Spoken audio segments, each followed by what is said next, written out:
할렐루야, 반갑습니다. 김정훈 목사입니다. 오늘은 여러분들과 함께 창세기 1장 1절 말씀으로 은혜를 나누기를 원합니다. 제가 읽겠습니다. 태초에 하나님이 천지를 창조하시니라. 아멘. 성경책은 하나님이 천지를 창조하셨다는 선언으로 시작합니다. 이것은 어떤 가설을 제시하는 것이 아니라 진리를 장엄하게 선포하는 말씀입니다. 이 말씀에 나오는 창조는 히브리어로 무에서 유를 만들어낸다는 뜻입니다. 하나님은 시간도 물질도 미세먼지도 하나 없는 완전 무 상태에서 하늘과 땅을 만드셨습니다. 이것은 오직 하나님만 하실 수 있는 일입니다. 성경은 이렇게 첫 절부터 인간이 결코 할 수 없는 일을 기록하고 있습니다.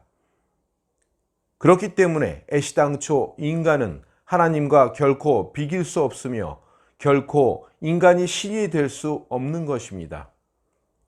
이렇게 하나님과 인간의 절대적인 차이를 인정하는 것이 신앙의 출발이며 기본입니다.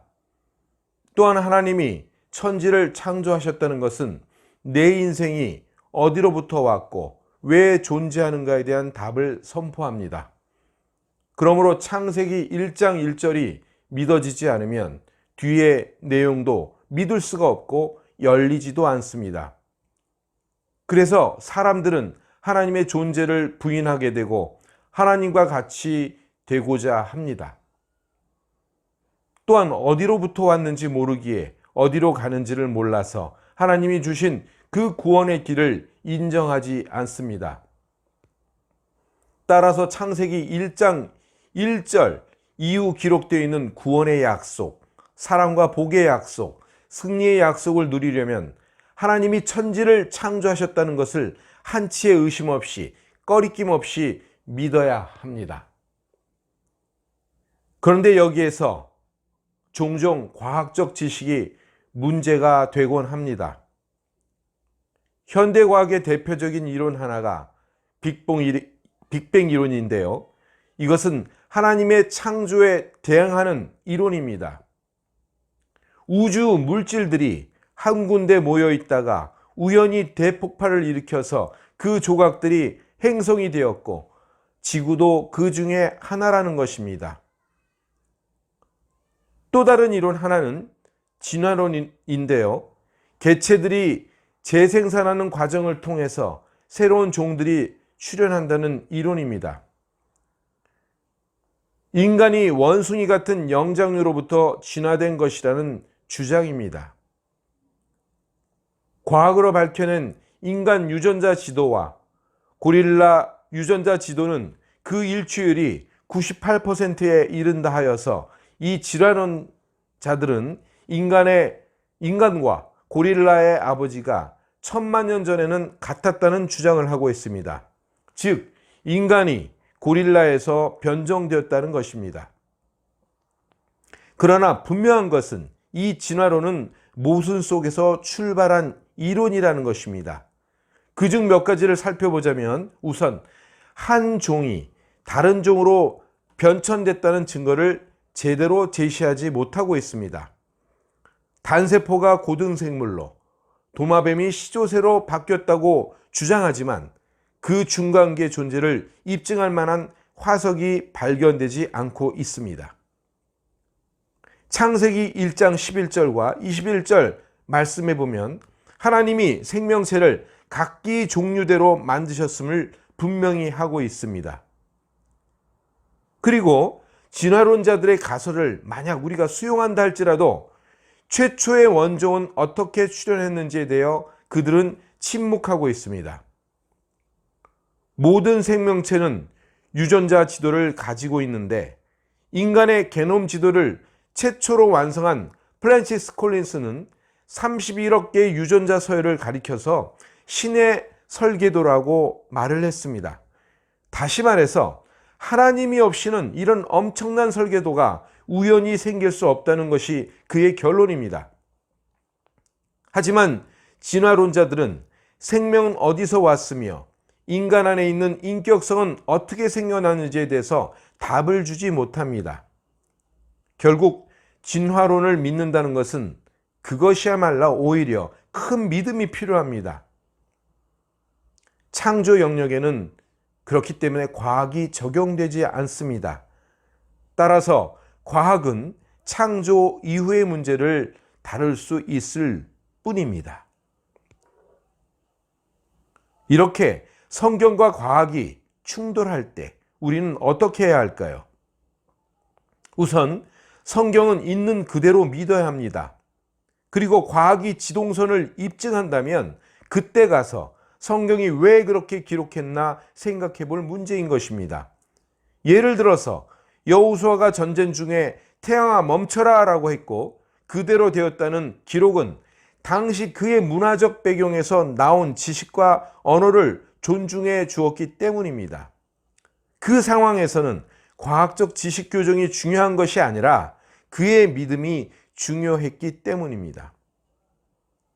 성경은 비과학적이거나 오류가 있는 것이 아니라 초과학적이고 우리의 문화와 지식을 존중하고 쓰여진 책입니다.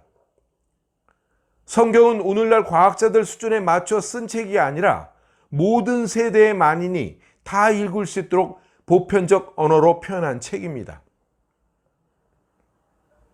그럼에도 불구하고 과학적 지식이 성경 말씀과 충돌하면 우리는 어떻게 해야 합니까?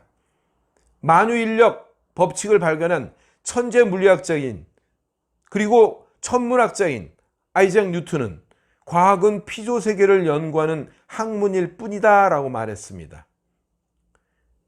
신앙에다 과학을 맞춰야지 과학으로 신앙을 파괴해서는 안 된다는 것을 입증하고 있는 것입니다. 하나님께 지음받은 피조물에 불과하면서 우리가 과학 지식으로 하나님의 말씀을 무시하거나 폐기하려 해서는 절대 안 됩니다. 사실 성경 속에는 우리가 의심할 만한 것들이 많이 있습니다. 하지만 그것은 우리로 하여금 그래도 하나님을 믿는지 아니면 내 이성과 경험을 믿는지를 드러냅니다. 같은 유전자 지도를 가지고 어떤 사람은 인간이 고릴라부터 나온 증거라고 믿고 또 어떤 사람은 하나님이 설계자라는 증거라고 믿습니다. 말세가 될수록 사람들은 과학적 지식을 앞세우며 더 교만해질 것입니다. 이에 대해서 예수님은 누구든지 하나님의 나라를 어린아이와 같이 받아들이지 않는 자는 하나님의 나라에 들어가지 못한다고 분명히 말씀하고 계십니다. 과학적 지식이 탁월하여서 하나님을 모르는 것보다 과학적으로 무식해도 하나님을 아는 것이 훨씬 더 낫습니다. 이것이 우리 믿는 자들이 지녀야 될 생각인 것입니다. 그래서 고린도후서 10장 4절 5절 말씀에는 하나님 아는 것을 대적하여 높아진 것을 다 무너뜨리고 모든 생각을 사로잡아 그리스도에게 복종하게 하니 라고 쓰여져 있습니다. 사랑하는 여러분, 창세기는 이스라엘이 출애굽 이후에 광야 생활을 할 때 모세가 하나님의 영감으로 쓴 책입니다. 이스라엘 백성은 물도 없고 아무것도 없는 광야 생활을 하면서 가나안이라는 땅의 원주민을 몰아내고 들어가야 할 막중한 임무를 안고 있었습니다. 그렇기 때문에 그들은 매일 염려와 두려움 속에 살았습니다. 이런 그들에게 모세는 그들을 불러내신 하나님이 천지를 창조하신 하나님이시라는 것을 상기시켜 주고 있습니다. 무에서 유를 창조하신 하나님이 어찌 광야에서 물을 주시지 않겠으며 맨손으로 가나안 땅을 정복하는 것이 어찌 불가능하겠냐는 그런 메시지를 주고자 했던 것입니다. 뿐만 아니라 하나님이 천지를 창조하셨다는 그 말씀은 삶의 많은 문제 속에서 거친 세파를 헤치며 광야 같은 인생을 살아가는 오늘날 우리 그리스도인들에게도 염려하지 말라, 두려워하지 말라, 너의 하나님은 무에서 유를 창조하신 하나님이다 라는 메시지를 주고 있는 것입니다. 누가복음 18장 27절에도 사람이 할 수 없는 것을 하나님은 하실 수 있느니라고 분명히 말씀하고 있습니다. 사랑하는 성도 여러분, 나로서는 할 수 없는 일을 하나님은 얼마든지 하실 수 있습니다. 하나님은 나에게 새 창조를 이루셨습니다. 또한 하나님은 나에게 새 힘을 주시는 분입니다.